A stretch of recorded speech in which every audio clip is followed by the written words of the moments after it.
welcome back to Curvy Creek Farm. This morning I'm in my kitchen again canning some more tomatoes.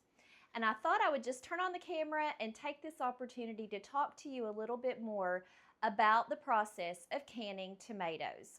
So if it's something that you're interested in, stick around. So one of the first things that someone asked me about was, why do you actually have to score these tomatoes? What's the point of doing it? Because if I drop it down in boiling water, eventually the peels are going to come off. And here's my answer to that one. I score my tomatoes because I only have to leave them in the boiling water for just about 10 or 15 seconds.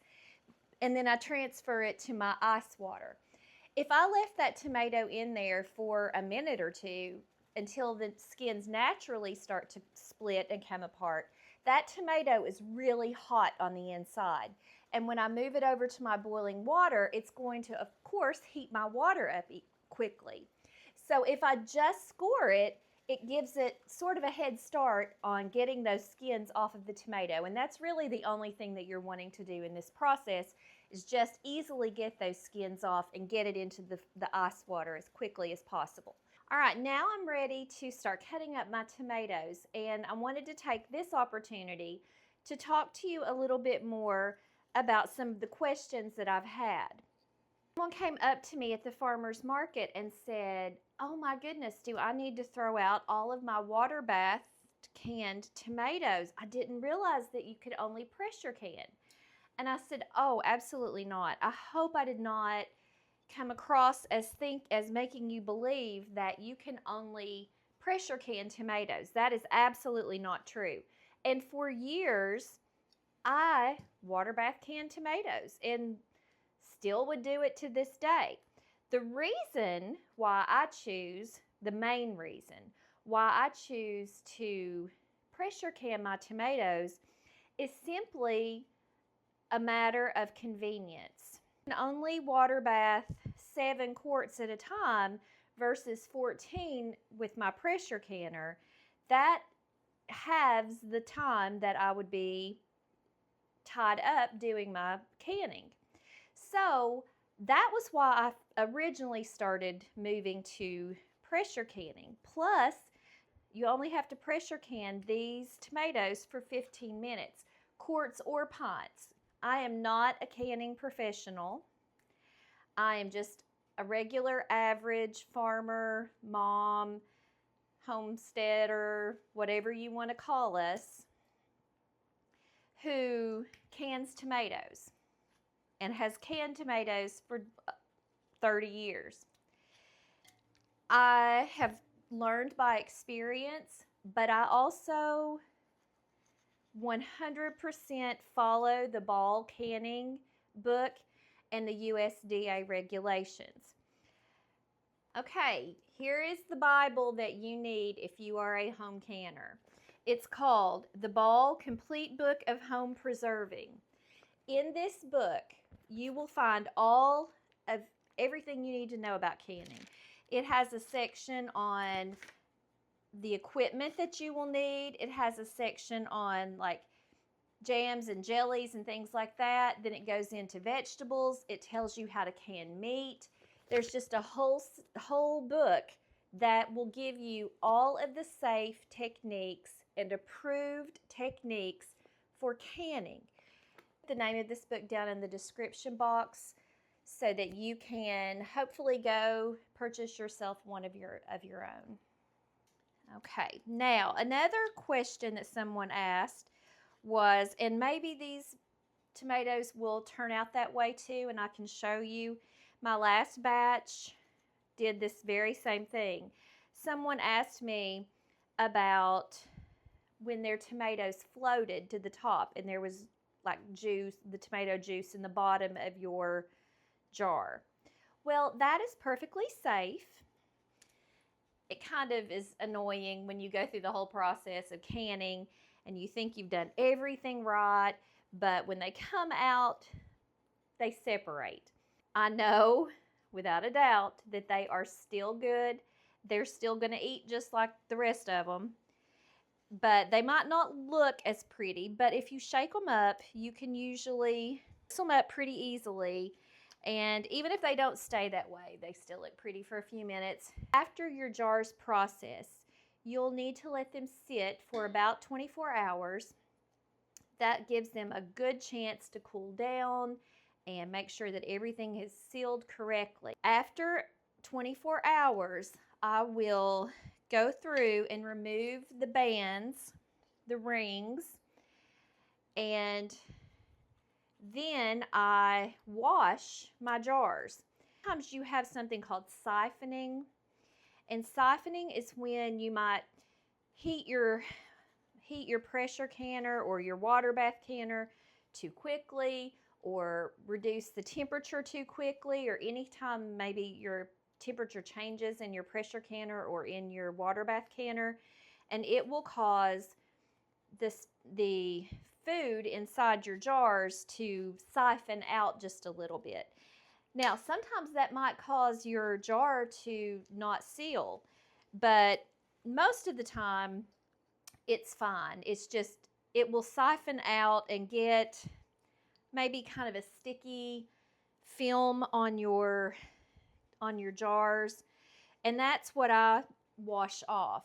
I always write on the top of my lids if it's crushed tomatoes or if it's diced tomatoes. Sometimes I do just plain diced tomatoes. Like I said, this year, and really over the past few years, I have just done crushed tomatoes. So I'll just write crushed on it, even though, yes, for all intents and purposes, I know that most of my tomatoes are crushed tomatoes.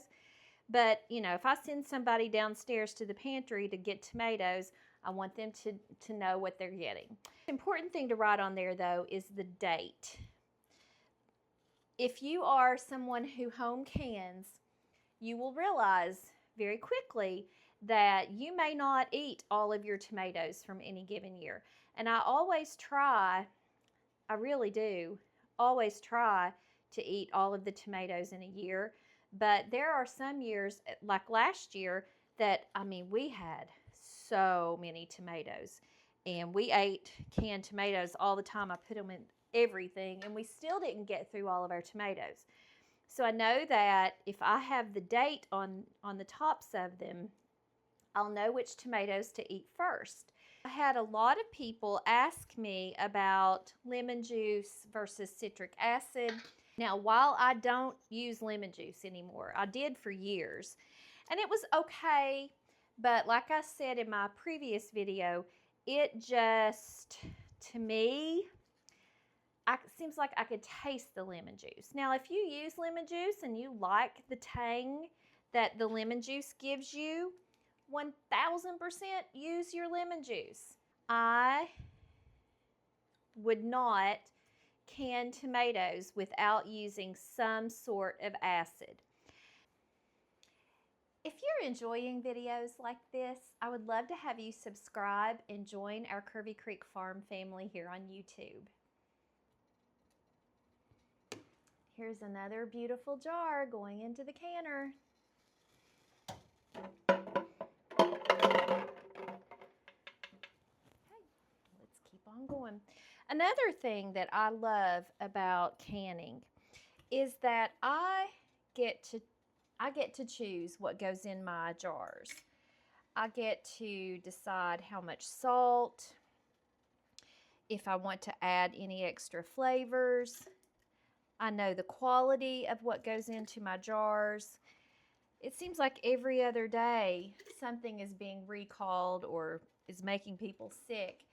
And I know without a doubt that these tomatoes that I'm canning are clean and fresh, and they've not had any nasty stuff put on them. We don't use chemicals here on the farm, so I know what goes into these tomatoes, or everything that I can, really. So I'm so thankful for having that knowledge passed on to me, and hopefully I can pass some knowledge on to you. Okay, something I didn't mention the other night when I was canning my tomatoes, after you have your jars inside your pressure canner, you're going to need to let this vent pipe, it needs to vent steam for about 10 minutes. It's just starting, you can barely see some steam coming out of it. I usually wait until it's a real steady stream, and I'll show you that again in just a second. But I let that vent for about 10 minutes before I put my weighted gauge on it, and that's going to start the jiggling. But let that go for about 10 minutes. So I hope you can tell it has come up to a pretty good stream of steam. I'm going to set my timer and let that vent for about 10 minutes before I put my weighted gauge on it. Okay, I have been venting for about 10 minutes, and you'll see that it's all a real steady stream. So I'm going to take my weight, and I need it to be on 10 pounds of pressure. You see the little 10 on my weight. So I'm going to put it on the vent at 10 pounds of pressure. And then my weighted gauge is going to start climbing until I get to 10 pounds. Okay, so you can see that my canner has come up to pressure.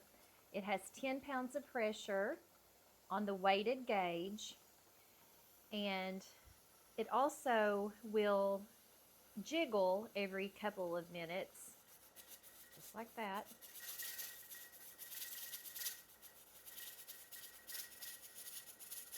It'll jiggle just a little bit. So I know, working together, I know that my canner is up to pressure and doing just fine.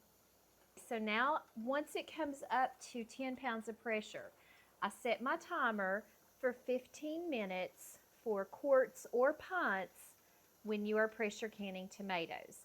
So I have my heat set on like a medium high, and I'm going to leave it right there because it's holding steady.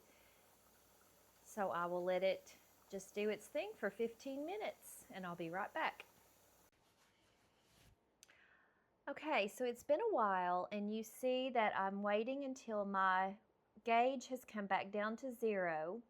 I'm going to remove my weight and let that sit. And now I'm going to unscrew my lid and just let it sit on top of my canner.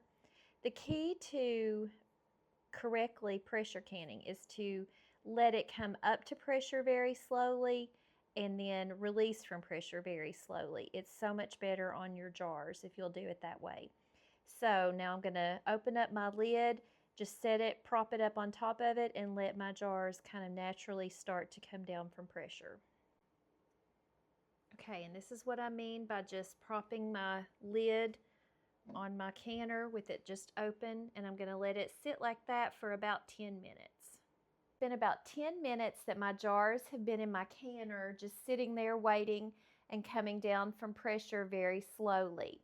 So at this point, I'm going to start using my jar lifter and lifting my jars out of my canner. Something I wanted to mention: when you lift a jar out of a canner, make sure that you don't tip it. It comes straight up and over, and I can already see that these tomatoes are floating. Remember, I told you I thought they would. So I'm going to just start taking these out and putting them, and you just heard one pop, a ping. That's a good sound. I'm going to take them out and put them over on my countertop to start cooling. Okay, and you see I have 2 that have not sealed yet. Actually, looks like 3. 3 of them have not sealed yet, but I'm sure that they will. We'll come back and check on them here in just a minute. All right, so you see that those couple that had not sealed a second ago have all sealed. So I have all 12 of my jars have sealed. Now I'm just going to let these sit here overnight. Now tomorrow I will take the rings off of them and give them a good wash, and you can see why I told you that I wash my jars, because that is what siphoning will do. It just causes your jars to be a little dirty, and you don't want that. So tomorrow I'll take these bands off and I will give these jars a really good wash, label them, date them, and take them down to the pantry. Well, I hope you enjoyed our video today, and thank you for spending some time with us. If you like this video, I hope you subscribe and come back to Kirby Creek Farm, where you're always going to find simple living in a busy world.